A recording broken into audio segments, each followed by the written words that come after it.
용서는 하나님의 주권으로 행해지는 것이기에 아직 죄인이라도 인간은 믿음을 통해 하나님의 형상으로 회복될 수 있고 따라서 그리스도를 통해 하나님과 개인적인 관계를 가질 수 있게 됩니다. 이는 모든 인간은 하나님의 절대 주권과 하나님과 인간 사이의 독특한 관계에 기반해 그 존재만으로도 존엄성을 가지며 자유를 누릴 수 있게 합니다. 구약 성경에서도 다윗이 자신을 표현할 때 천사보다 조금 못하게 또 존엄한 존재로 창조하셨다 이렇게 표현을 하죠. 그러니까 아직 죄인일지라도 하나님의 형상으로 창조되었기 때문에 인간은 존엄성을 지니게 됩니다. 따라서 루터의 은혜 구원론은 만인 제사장론으로 발달하고 나아가 민주주의, 인간의 존엄에 기반해서 인간에게 종교의 자유와 언론의 자유를 제공하는 민주주의의 기틀을 제공합니다. 이로써 주장된 민주주의는 개인의 권리보다 집단을 중시하는 집산주의 전체주의의 첫 역사적 붕괴를 초래했습니다. 그러니까 전 세계 모든 역사를 보면 전 세계 모든 지역은 지금까지도 민주주의가 들어가지 않은 지역을 보면 집산주의예요. 공동체가 개인보다 중요하고 전통이 개인의 원하는 것보다 더 중요합니다. 그리고 집산주의는 또한 전체주의의 한 형태죠.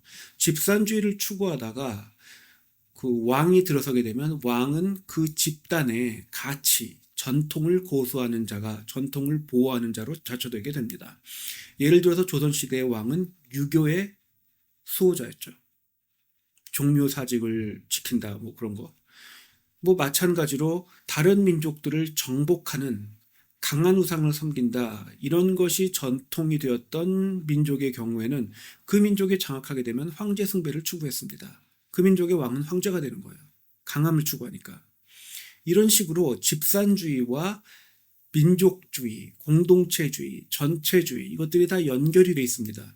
그리고 기독교 세계관과 민주주의가 들어가지 않은 지역을 보면 오늘날까지도 그것에 묶여 있어요. 저 중동 지역 보세요. 북한 지역 보세요.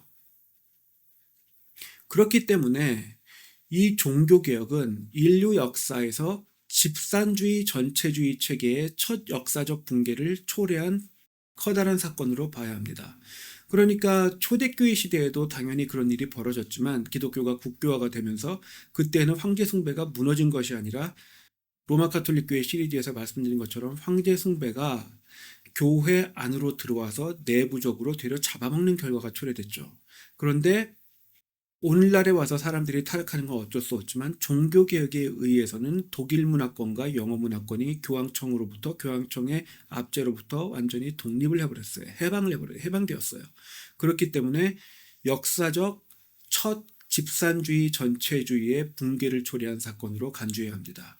오늘날에도 이 사상이 장악하지 못한 지역에서는 말씀드린 것처럼 개인의 존엄, 권리, 자유가 쉽게 압살되는 것을 확인할 수 있습니다. 그러니까 평등주의를 외치면서 개인의 종교의 자유 그리고 언론의 자유를 압살하려고 하는 이 사상들이 얼마나 반민주적인지 알아야 합니다. 스탈린이 민주주의가 무너질 때까지 민주를 외쳐라 이렇게 가르쳤어요. 그리고 소크라테스를 비롯해서 미국의 건국자들도 민주주의를 상당히 경계했습니다. 왜? 무식한 사람들에게 투표권을 다 똑같이 하나씩 주면 무식한 사람들에 의해서 민주주의가 사회주의나 다른 형태의 전체주의로 퇴보할 수가 있기 때문에 그래요.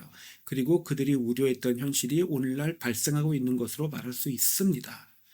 하나님의 절대적인 주권과 은혜 없이는 구원도 존엄도 자유도 없는 것입니다. 그렇기에 하나님의 말씀의 혁명이었던 종교개혁을 통해서 그리고 초대교회의 순교를 통해서 전체주의를 붕괴시켰던 사건과 전체주의를 한때 절대적으로 위협했던 사건이 발생했던 것입니다. 그것 외에는 하나님의 절대적인 주권과 말씀 외에는 답이 없어요. 하나님의 형상으로서 각 개인이 가지는 존엄성 또는 만인 제사장론의 근거에 전체주의 사회 구조를 부정하게 되면서 에소테리즘, 즉 특정한 자들만 영적 진리를 알 수 있다는 영적 계급론이 또한 부정되었습니다. 그러니까 교회 지도자들 중에 이단 시비에 들어가 있는 사람들이 있는데 그리고 누가 봐도 상식적인 수준에서 보더라도 성경적인 기준에서는 이단적인 주장을 분명히 했는데 그 사람들은 더 위의 사람이니까 일반 사람들을 모르는 영적 진리의 세계에 있어 영적 진리가 있어 이런 거 안 되는 거예요. 이거 종교개혁의 개혁 정신에 맞지 않습니다. 개혁 신학에 맞지 않는 겁니다. 영적 계급론이 부정되면 어떻게 됐겠습니까? 당시에. 종교개혁 당시에. 로마 카톨릭 교회의 사제직과 나아가 교황청의 권위가 무너지게 되었습니다. 이렇기 때문에 권위직에 있는 사람들일수록 자신들이 무슨 특별한 권위가 있는 것처럼 주장을 하게 되어 있지만 자기들이 설명을 해서 이게 성경적인 것이다. 성도들이 이해하지 못하는 그러한 주장을 하면서 나는 알고 너는 몰라 무조건 이렇게 말을 하는 것은 말이 되지 않습니다. 신도들은 모를 수 있어요. 신도들과 성도들은 다릅니다. 신도들은 교회에 나오긴 하되 성경적 신본주의 세계관을 오롯이 받아들이지 못한 사람들, 그러니까 성경에 한 발, 교회에 한 발 하면서 성경적 세계관으로 돌아오지 않은 사람들, 실제로 회개가 일어나지 않은 사람들입니다. 성도들은 하나님의 택하심에 따라서 예정되어 있고 구원으로 예정되어 있고 따라서 성령님의 조명하심에 따라 말씀을 통한 세계관의 근본적인 회개가 있는 사람들을 말하는 것입니다.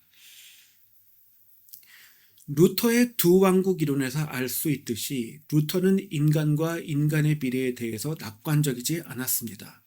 비현실적 긍정주의가 아닌 성경적 현실주의를 따라 하나님의 주권적 은혜가 장악하지 않는 인간은 스스로 죄와 파멸의 길에서 벗어나지 못한다는 현실을 직시한 것입니다. 루터는 이처럼 죄성을 스스로 벗어나지 못하는 인간이 교회의 머리가 되는 것을 경계했습니다. 따라서 교황을 말세지 말에 바로 그 적그리스도로, 또 교황의 통치 기반이 되는 로마 카톨릭 교회를 말세지 말의 바벨론, 즉 큰 음녀로 지목하고 그들의 위선적 행위를 지적해 그들의 정체를 밝혔습니다. 이는 개신교의 헌장이라 할 수 있는 웨스트민스터 신앙고백서에도 그대로 적시되어 있습니다. 오늘날의 교회는 이 신앙고백서를 타협해서 완화한 새로운 버전이라고 하면서 그 신앙고백서를 채택하곤 합니다. 그렇지만 후에 살펴볼 것처럼 로마의 교황청은 아직도 이전과 같은 장악력을 회복하는 것을 포기하지 못하고 있습니다. 루터의 통찰력이 21세기의 상황과도 연결되고 있는 것입니다. 또한 루터의 신학은 개혁신학의 기반이 되었습니다. 그것을 가장 뚜렷하고 명료하게 나타내는 것은 5가지 오직이라는 선언입니다. Five Sole이라고 하죠. 솔라스의 복수형이 솔레이니까. 루터나 칼빈이 직접 5가지 오직을 선언했던 것은 아니지만 루터의 때부터 오직 말씀, 오직 그리스도, 오직 믿음, 오직 은혜, 오직 하나님의 영광이라는 관점이 보다 명확히 드러났고 이는 개혁신학의 요결이 되었다 할 수 있습니다. 이 선언은 초대교회부터 칼빈까지 계승되는 기독교 신앙의 핵심이라 할 수 있습니다.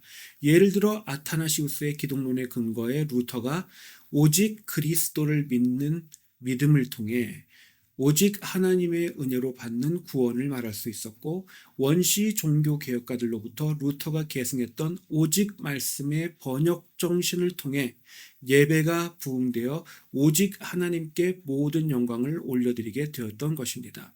이처럼 조직 신학은 하나님의 말씀, 즉 사도들의 교훈이 가르치는 성경적 신앙을 보다 정확하고 명확히 깨닫고 표현해서 하나님을 바로 아는 지식에 보다 가까워지는 것을 목적합니다.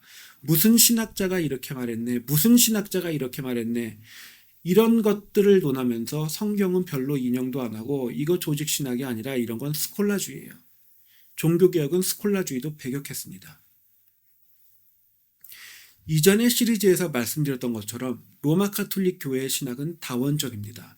추론적이고 철학적인 신학에서 성례가 설교보다 중시되는 신비주의까지 모두 포용합니다. 신학은 성례를 분별하기보다 정당화하기 위한 수단으로 전락하고 교회는 신도들 앞에 보여지는 성례의 종류와 행해지는 횟수를 늘리게 됩니다. 결과적으로 로마 카톨릭 교회는 수많은 성례를 무수히 집전하게 되었습니다. 루터는 미신과 성례가 교회 안팎에 만연한 시대에 태어나 성장했지만 성경에 적시된 2가지 외의 일체의 성례와 일체의 성상숭배를 거부했습니다. 물론 루터도 완벽하지 않았습니다. 화채설과 마리아를 대하는 태도에 있어서 약점을 가지고 있었습니다.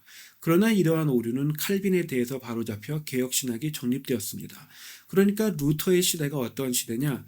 루터 이후에 나왔던 셰익스피어의 연극들을 보아도 부적, 주술 이런 거 만연하죠. 그냥 일상이에요, 일상. 주일에는 교회를 가면서도 그런 것을 일상적으로 접하고 미신을 따르고 그것이 그 시대의 모습이었습니다. 로마의 교황청에서 성지에 있는 무슨 계단을 뛰어다가 놓으니까 그 계단을 무릎으로 100번을 오르내리면은 구원받는다. 뭐 무슨 연옥에서 탈출할 수 있다. 이래가지고 그거를 무릎으로 올라갔다 내려갔다 하는 거예요. 또 그러라고 갖다 놨고. 그것을 그 로마를 방문했던 루터가 보고 경악을 금치 못했습니다. 이런 시대에 태어났던 사람이기 때문에 루터가 그런 미신들로부터 돌아섰던 만큼 돌아선 것은 상당히 개혁적이라고 볼 수 있었습니다. 물론 완벽하지 않았죠. 다음 영상부터는 칼빈의 개혁신학에 대해서 살펴보겠습니다.